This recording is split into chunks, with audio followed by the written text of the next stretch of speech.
Hey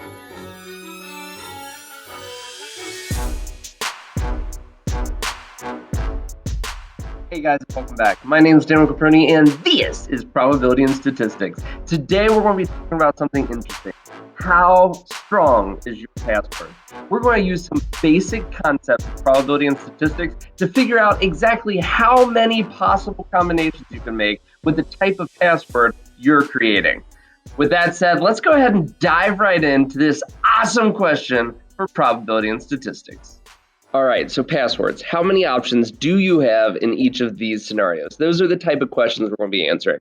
This is our first one. If we're looking at an extremely basic type of situation, we're dealing with 4 digits for a car security code. Now, if you think about it, 1 digit can only be the number 0 through 9 because you can't have a double-digit number like 10 inserted into one spot. So when we're looking at a password like this, you got to think there are really only 10 numbers to use, the digits 0 through 9, because each of those only have one number and you can plug it in. Now, in this case, we have 4 different places where we're putting that digit in. So how many total options does that give us?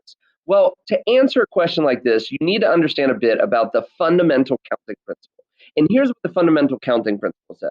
It says that if there are m ways to do one thing and n ways to do the second thing, then you can just do m times n to find out the total number of ways it can be done. And you can actually extend this for however many digits, so to say, you need. So in this case, we have 4. So think about MNOP. All right. So then that means that I just need to find out how many options I have for M, how many options for N, how many options for O, and how many options for P. And then I just need to multiply those number of options together. So when I'm looking at this, there are no restrictions. I'm allowed to use the numbers 0 through 9 for each of my digits. So when I look here, how many options do I have for the first one? Well, I can choose 0 through 9, which would be 10 options. Again, for the second one, I'd be able to do another 10, 0 through 9 again, and I'd repeat this for the last 2. Now, how do I find my final answer for how many that would be? Well, by the fundamental counting principle, it says we just need to multiply those together. So what do I get when I multiply these together? Well, it's also just 10 to the 4th power.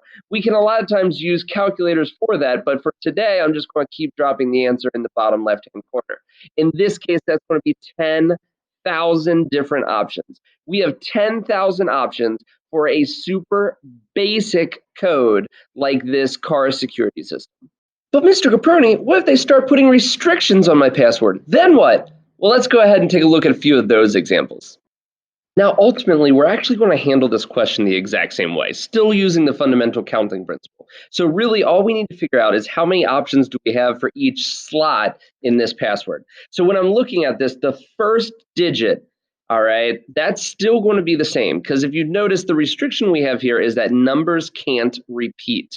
Now, for our first digit, we don't have to worry about repeating. We have all of the options to choose from. So in that case, I still have all 10 of my options available to me.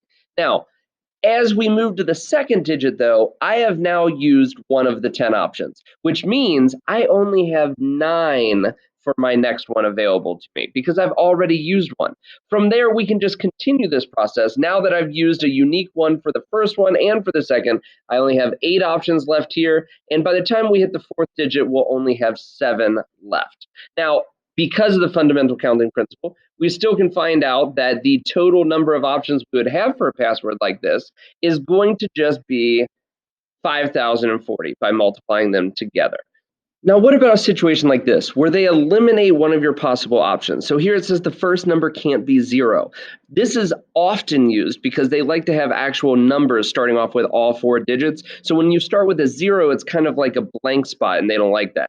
So how would I handle this? Well, all I've done is removed one of my options. So instead of having 10 options for that first digit, I'll only have 9. But the rest of the digits will remain unaffected. So we still have our 10 for each of those. So at the end of the day, now instead of doing 10 times itself 4 times, we're going to do 9 times 3 tens, all right? Which is just going to give us a final answer of 9,000. So this will still have 9,000 possible options. But I need it to be over 9,000! Look, if you didn't get the last reference, don't worry about it. It wasn't for you. But really, let's go ahead and step this up a notch. A lot of the passwords we deal with are actual like passwords for websites and stuff. So let's look at some different options for passwords there and see how our choice of letters or characters are going to affect the total number of options it would take someone to guess your password. So let's start with something basic. A lot of websites will require you to use at least 8 characters for your password. Now, let's say it let you be super basic and use only lowercase letters. Well, then how many options would someone else have to go through before they're guaranteed to pick your password? Well, if we're only dealing with lowercase, there are 26 letters in the alphabet. So when we're going through these, that means for each of our 8 slots, we will have 26 different options. Now, I could write 26 over and over and over again 8 times, but we already know we're just going to be multiplying them because of the fundamental counting principle. So really, we just need 26 to the 8th power, which would be the same thing. So what is 26 to the 8th power? Whoo, look at that, baby. That's not hundreds. That's not thousands. That's not millions. That's billions. So there are 208 billion ways that you could write a password using just lowercase letters. Are you ready to step it up a notch? All right, so now we're going to go ahead and throw in numbers as well. So the digits 0 through 9 again, which means we don't just have our 26 lowercase letters, we also have 10 numbers to pick from. So that means that we have a total of 36 different options for each slot in here. Now remember, we're allowed to repeat as much as we want, so we don't have to worry about a whole like 36 times 35 times 34. We would only have to worry about that if we were repeating. So in this case, we just need to do 36 to the 8th power. What is 36 to the 8th power, though? Whew. Guys, we're officially out of the billions, and we have entered over 2 trillion different options. Think about how long it would take someone to go through all of those options to guess.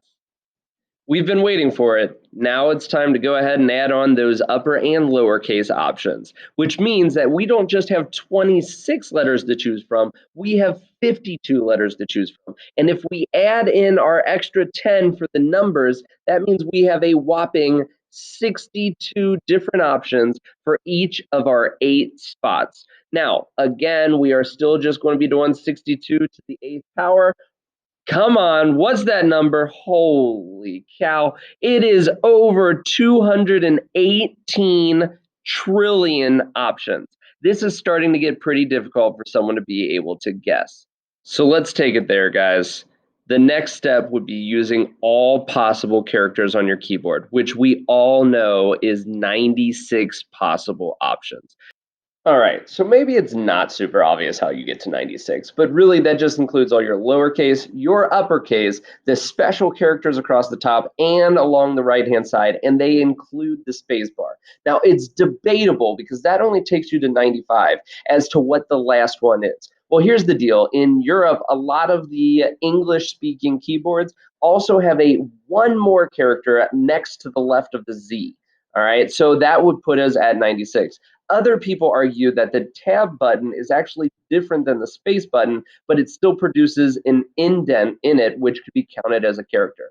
I don't know, guys, but we're going to be using 96 because that's what people agree is the full capability of your keyboard. So that means that for each of my 8 options, I will have 96 possible things to put in there. So we're going to do 96 raised to the 8th power. Guys, this is the big one. How many options will we have? Guys, that's not trillions. I don't even know if we know what's after trillions. We got 7 of them. I'm just kidding, I know. It is 7 quadrillion options. We have over 7 quadrillion different options when you are using your keyboard to its full capabilities. Now, how long would it take someone to guess that password? So I've actually done a little bit of research on this so that you don't have to. And it turns out that if you're someone who's some mega super hacker that has an offline program with a supercomputer to do this, something like 7 quadrillion different options would actually only take you about 75 seconds. But again, this is offline on a mega computer using a grid-like system that would do all of the guessing for you.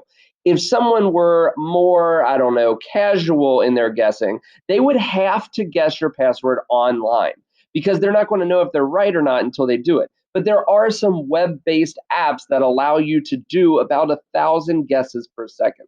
Now, with 7 quadrillion different options, how long would it take someone to guess your password by going through all the options? Well, it could potentially take them over 7.5 weeks. Now, I don't know about you guys, but your typical hacker that's trying to guess someone's password is not going to spend 7.5 weeks trying to figure out some password from Joe Schmo. Now, unless you're super famous or something, I don't think you have much to worry about.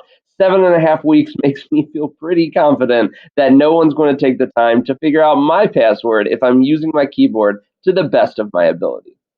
Well, guys, that's it. That's all. Thanks for joining me today. Remember, if you liked this video, please hit the like button so that I get a little aid from you. And if you want to keep getting videos like this, go ahead and hit the subscribe button and you'll see my new videos that I'm releasing each week. Again, my name is MrCaproni, and this has been Probability and Statistics.